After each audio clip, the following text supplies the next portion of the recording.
Você sabia que é possível resolver as demandas familiares de uma forma muito mais rápida e muito mais econômica? Meu nome é Rafaela Câmara, eu sou advogada, sócia do Câmara Inagib e eu vou explicar um pouco para vocês como é que nós podemos fazer isso. Vocês já ouviram falar da mediação familiar? A mediação familiar é um instituto que está implementado agora no nosso Código de Processo Civil, que é o nosso instrumento utilizado nos processos judiciais, como por exemplo, e acabou que esse instrumento que nós utilizamos nos meios sociais para o judiciário se tornou uma forma de solução de conflitos extrajudiciais. E a mediação é uma dessas formas. E para explicar como funciona efetivamente para vocês, eu vou começar a contar uma historinha. Vamos supor que Maria e João estavam num processo de divórcio, eram casados e tinham filhos, e além desse processo de divórcio, a gente também precisava observar o regime de bens, que é a partilha, e também como ficariam as crianças em relação à pensão alimentícia e em relação também à guarda. E numa dinâmica que eles vinham de somos civilizados, podemos conversar, somos adultos, podemos nos entender, procuraram um escritório e nós começamos a tratar sobre a mediação, porque afinal a mediação é a primeira porta de entrada aqui do escritório. Como é que é feito essa mediação? Inicialmente, a mediadora vai entrar em contato com um, vai entrar em contato com outro para saber se eles realmente estão prontos, estão querendo, estão dando uma oportunidade para começar a resolver as demandas deles através de um acordo, através de uma conversa entre adultos.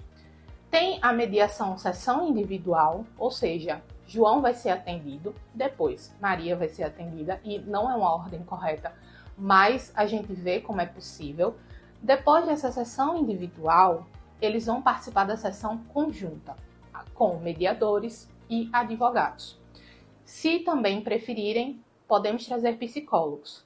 Nessas sessões, nós vamos começar a conversar a respeito da partilha de bens, dependendo do regime que eles forem casados, bem como da guarda e da pensão alimentícia. E aí, na mediação, nada se é imposto. É efetivamente tudo conversado. Ah, Rafaela, mas quanto tempo vai durar a mediação?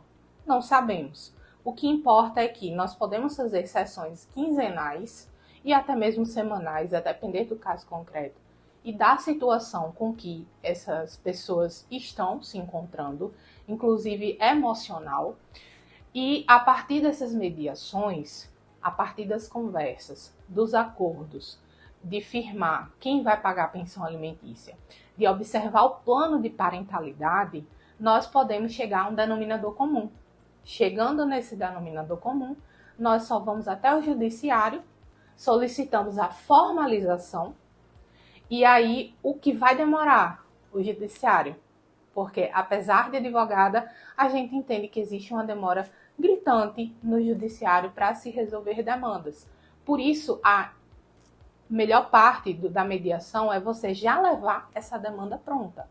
A partir de então, da demanda organizada, vamos dizer, lá no judiciário, a gente deu a entrada. Normalmente o magistrado ele chama o Ministério Público, porque o Ministério Público é a pessoa responsável por fiscalizar esse acordo para saber se efetivamente está tudo ok. E muitas vezes eles pedem uma audiência somente para saber se as partes estão verdadeiramente de acordo.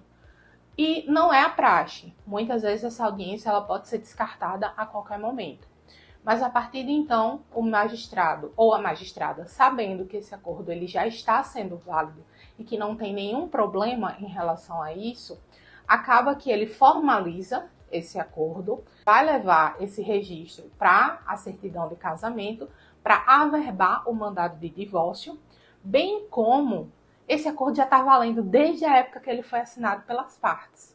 Porque no momento da mediação, do término da mediação, tanto João quanto Maria vão receber o termo, e a partir do termo recebido, eles vão analisar, saber se está tudo ok e assinar. Rafaela, é necessário formalizar esse acordo? Sim. Mesmo que ele já esteja formalizado entre as partes, é importante que se formalize também no judiciário, porque estamos tratando de criança. E mesmo que as partes estejam de acordo, futuramente esse acordo ele pode ser alterado.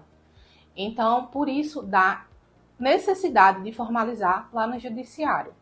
Depois que ele é formalizado, depois que o divórcio é registrado ou a união estável, no caso da dissolução, é registrada, as partes podem conviver normalmente, cumprindo aquele acordo.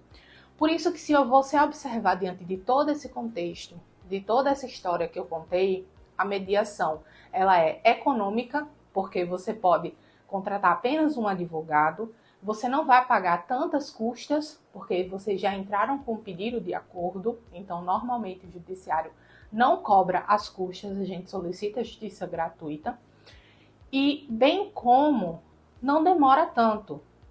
Além de, vou repetir, ser financeiramente melhor para as partes, ter uma questão de celeridade, ou seja, de rapidez na entrega de um possível acordo, o melhor benefício de todos, efetivamente, é que as partes elas entendem que são atores responsáveis pela sua própria vida. Elas não precisam do judiciário para resolver a vida delas.